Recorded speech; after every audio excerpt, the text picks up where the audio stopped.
What happens when a simple voice carries the weight of a nation? What happens when a young man from a small Filipino town dares to sing a legend song on the biggest stage in the world?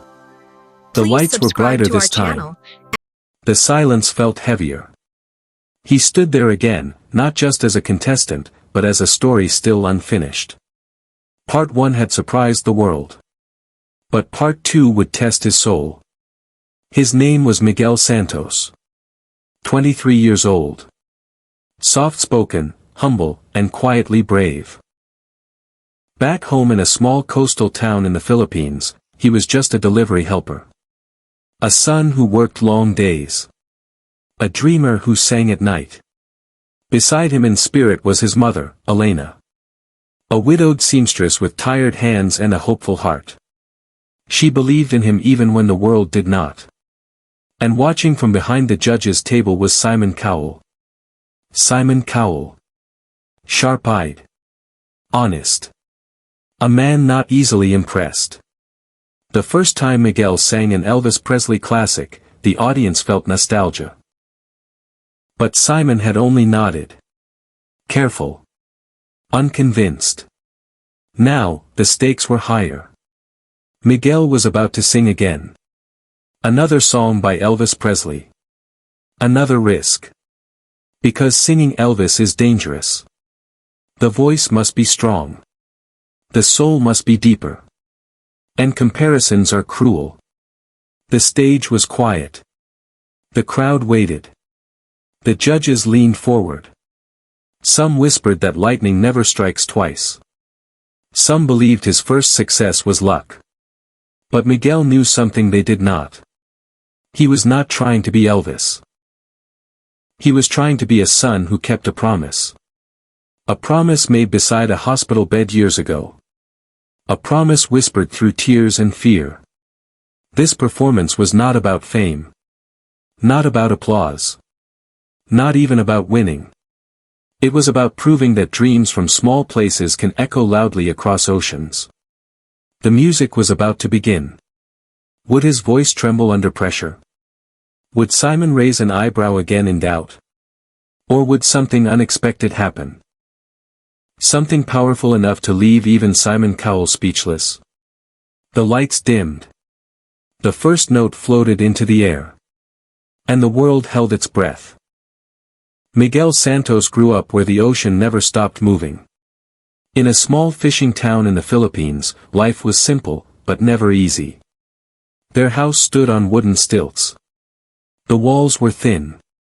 The roof whispered every time the wind passed through. He was the eldest son.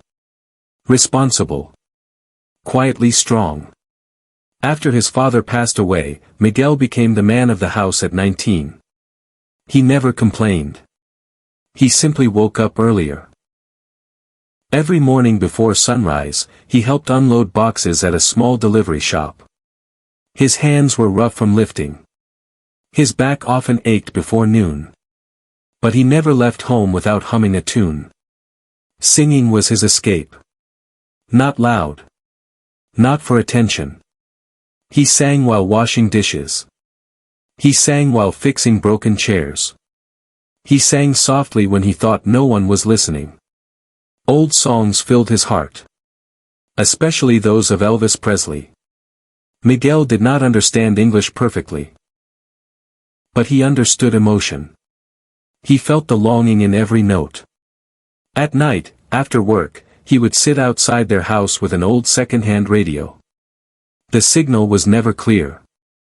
But he waited patiently for music to come through the static. His mother, Elena, often watched him from the doorway. She saw how his eyes closed when he sang. How his tired shoulders slowly relaxed. Miguel was shy with strangers. He avoided crowds. He rarely looked people in the eye. But when he sang, something changed. His voice became steady. His chest lifted. His fear disappeared. Still, doubt followed him like a shadow. He worried he was not good enough. Not polished enough. Not worthy of big stages. Sometimes he practiced in front of a cracked mirror. He would stop midway, embarrassed by his own reflection. But deep inside, he carried a quiet fire. A dream he never said out loud.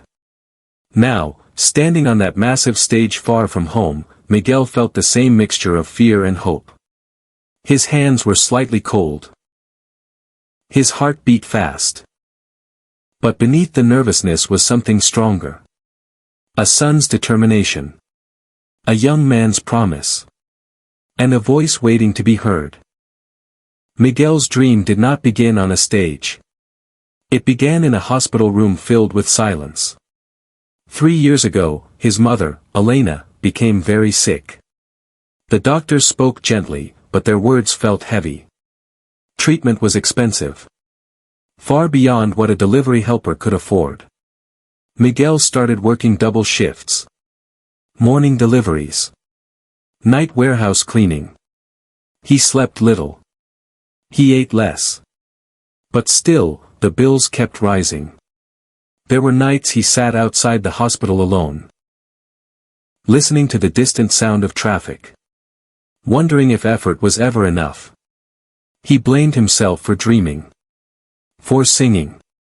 For wanting something more than survival. Music began to feel selfish.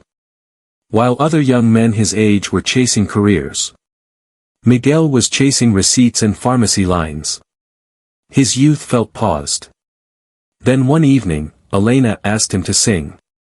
Her voice was weak. Her hands fragile in his. Miguel sang softly by her bedside. An old Elvis melody that she loved. A song about hope and tenderness. For a moment, her eyes shined again. For a moment, the hospital room felt warmer. That night, she told him something that changed him forever. She told him his voice was a gift. Not a distraction. Not a foolish dream. But weeks later, she was gone. The house became painfully quiet. The radio remained untouched. Miguel stopped singing for months. Grief settled inside him like a storm that would not pass. He felt alone even in crowded places. Every unfinished song reminded him of her. Every high note carried memory. He regretted not trying harder. Not earning more. Not saving her. The guilt was heavy. When the opportunity came to audition for a global stage, he almost refused. Who was he to chase dreams while carrying so much loss? But deep inside, another voice whispered. Maybe this was not about fame. Maybe this was about honoring her belief. Still, fear followed him. What if he failed? What if the world rejected him? Losing once had nearly broken him. He was not sure he could survive losing again. The music began softer than before. Not dramatic. Not loud. Miguel chose a different kind of Elvis song that night. Not one filled with power. But one filled with longing. A song about love that never truly leaves. As the first notes floated through the theater, something unexpected happened. His fear did not disappear. It transformed. Instead of fighting the nervousness, he allowed it to stay. His voice trembled at first. Just slightly. The audience noticed. The judges leaned closer. From behind the panel, Simon Cowell watched carefully. He had seen thousands of performances. He knew when someone was pretending. But this was different. Miguel was not trying to sound exactly like Elvis Presley. He was not copying the tone. He was not chasing perfection. He was singing like a son remembering his mother. Halfway through the song, something shifted. The trembling in his voice turned into depth. Each word carried weight. Each note felt personal. The room grew still. It was no longer a competition stage. It felt like a quiet confession. And then, in the middle of a long sustained note, Miguel closed his eyes. Not to impress. But to remember. He pictured the hospital room. The weak smile. The final promise. His voice rose higher than before. Stronger than in part 1. The sound was not flawless. It was human. And that honesty changed everything. For the first time, Simon did not analyze. He did not write notes. He simply looked up. His expression softened. The audience felt it too. This was no longer a young man chasing applause. This was someone healing in real time. The final note lingered in the air. What if the world rejected him? Losing once had nearly broken him. He was not sure he could survive losing again. Long. Unshaken. And when the music stopped, something rare happened. There was silence. Not confusion. Not hesitation. But stunned silence. In that quiet moment, Miguel realized something life-changing. He did not need to win to honor his mother. He only needed to be real. And somehow, that truth made his voice unstoppable.